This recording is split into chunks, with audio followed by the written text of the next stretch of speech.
Good morning. आप सभी छात्रों का इस ऑनलाइन क्लास में मैं स्वागत करता हूं। मैं आज आपको आधुनिक भारत के जो आंदोलन हुए, जिसमें भारत को निम्न चरणों से गुजर के आज़ादी प्राप्त हुई, उसके विषय में आज मैं आपको बताऊंगा, जिसमें प्रमुख रूप से खिलाफत आंदोलन,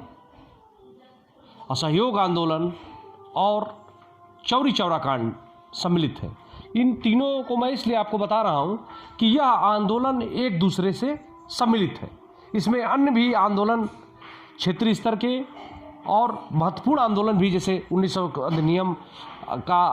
अधिनियम है, जालियांवाला बाग का कांड है, इसमें बहुत सारे छोटी बड़ी घटनाएं इस आंदोलन में सम्मिलित रही हैं। लेकिन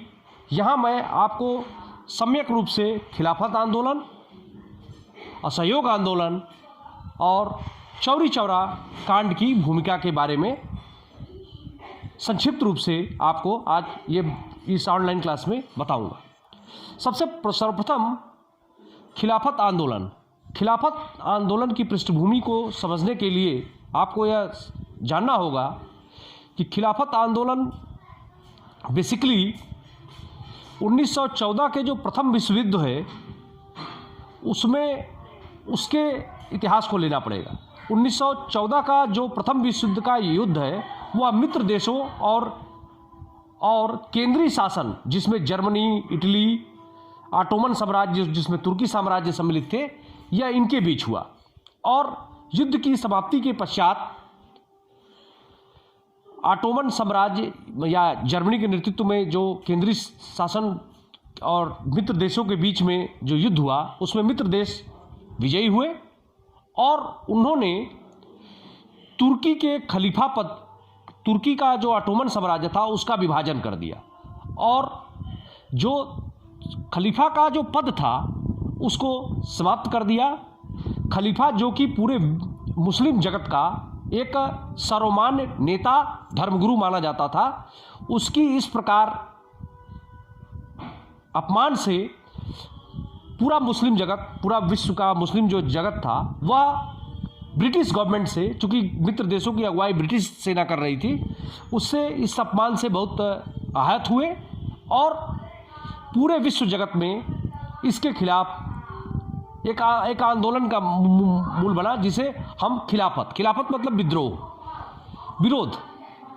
और इस तरह से खिलाफत आंदोलन अन्य देशों में भी प्रारंभ हुआ। भारत में खिलाफत आंदोलन अली बंधु, जिसमें शौकत अली और मोहम्मद अली साहब थे, उन्होंने एक खिलाफत करने के लिए अखिल भारतीय खिलाफत समिति का गठन किया और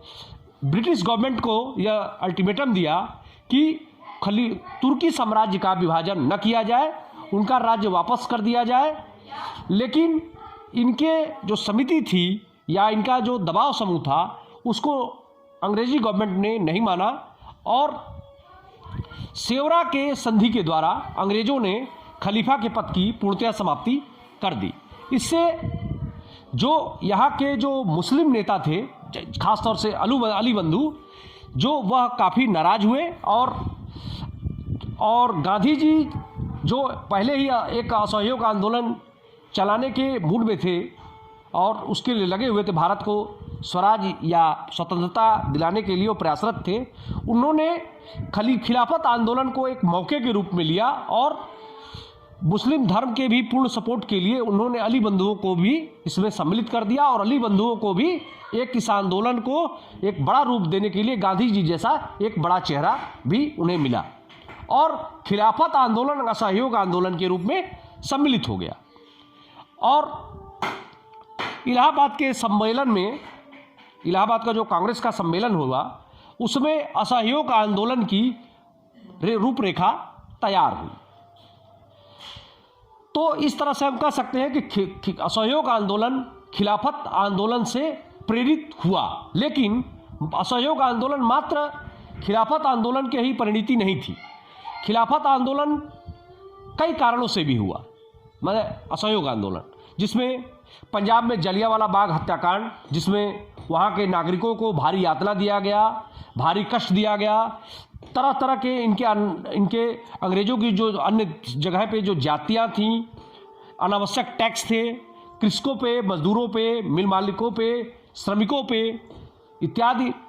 जो जगह थी उसमें व्यापक पैमाने पर भारतीयों का शोषण होता था। इसलिए भी असहयोग आंदोलन प्रारंभ किया गया। असहयोग आंदोलन में प्रमुख रूप से सैफुद्दीन किचलू, आचार्य नरेंद्र देव, लाला लाजपत राय जैसे प्रमुख नेता, जिसमें गांधी जी, सुभाष चंद्र बोस ऐसे बड़े बड़े नेता सम्मिलित थे। असहयोग आंदोलन में प्रमुख रूप से असहयोग आंदोलन में शिक्षा का, अंग्रेजी शिक्षा का, या जो अंग्रेजों द्वारा जो विद्यालय थे, विश्वविद्यालय थे, उनका विरोध, उनके सामानों का विद्रोह जिसमें कपड़े और विदेशी सामानों की बहिष्कार था, और स्वदेशी का ज़्यादा से ज़्यादा इस्तेमाल पे जोर दिया गया।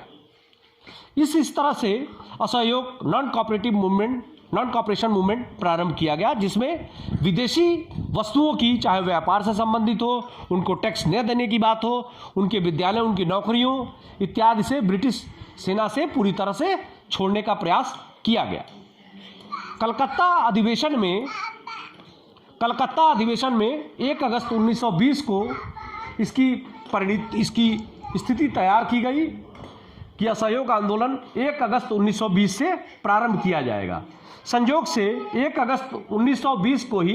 बाल गंगाधर तिलक साहब की मृत्यु हो जाती है, और लेकिन असहयोग आंदोलन को समाप्त नहीं किया जाता, और यह आंदोलन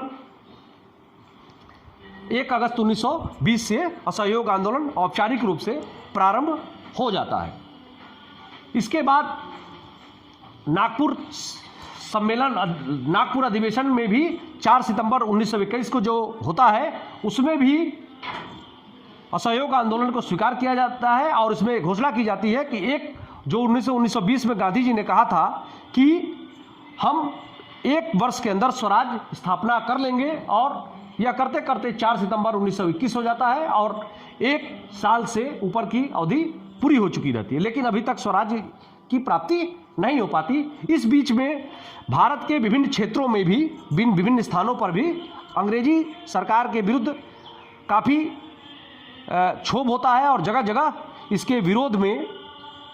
जगह जगह आंदोलन भी होते हैं, और साथ साथ में कुछ छोटे मोटे आंदोलन भी हो जाते हैं, जिसमें विदेशी कपड़ों की जलाना या कहीं कहीं लूटपाट जैसी छोटी मोटी घटनाएं भी घटित होती हैं। लेकिन गांधी जी को भी ये पता चलता है, लेकिन वो भी यह मान के चलते हैं कि थोड़े बहुत आंदोलनों में ये सब चीज़ें, हालांकि अहिंसा के वो पूर्ण समर्थक थे और किसी भी रूप में हिंसा को स्वीकार नहीं करते थे, फिर भी इन छोटी घटनाओं को उन्होंने ज़्यादा महत्व नहीं दिया। लेकिन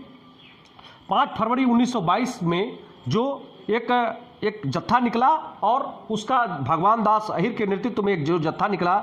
गोरखपुर जिले में चौरी चौरा नामक स्थान पे, वहाँ पे एक जत्था निकला, और उसी में भीड़ ने जो है 12 पुलिसकर्मियों को जला के मार डाला, और एक जो आंदोलन था वह काफ़ी उग्र हो गया। इस स्थिति में गांधी जी ने 12 फरवरी 1922 को, जब वो बारदोली में थे, तो उन्होंने असहयोग आंदोलन को वापस लेने की घोषणा की। असहयोग आंदोलन की घोषणा वापस लेने के पश्चात गांधी जी ने यह महसूस किया कि अब जो भारतीय हैं वह इस आंदोलन के लिए पूर्णतः तैयार नहीं है, उनको और ज़्यादा अनुशासन की आवश्यकता है। और यंग इंडिया जो उनकी पत्रिका थी, अखबार था, उसमें उन्होंने लिखा था, मैं किसी भी रूप में हिंसा को स्वीकार नहीं करता हूँ, चाहे भले ही मेरी मृत्यु हो जाए, यह मुझे स्वीकार है, लेकिन मैं हिंसा का एकदम उपयोग नहीं करूँगा। और बारदोली में 12 फरवरी को 1922 को असहयोग आंदोलन वापस लिया जाता है। इससे बहुत सारे कांग्रेस के जो नेता थे, बहुत से नेता इसका समर्थन भी करते हैं, और जो सुभाष चंद्र बोस और भी अन्य बहुत से नेता इनके विरुद्ध में भी होते हैं। इस तरह से असहयोग आंदोलन वापस लिया जाता है। इसमें वीडियो में मैंने खिलाफत आंदोलन, असहयोग आंदोलन और चौरी चौरा आंदोलन के विषय में आपको बताया। धन्यवाद।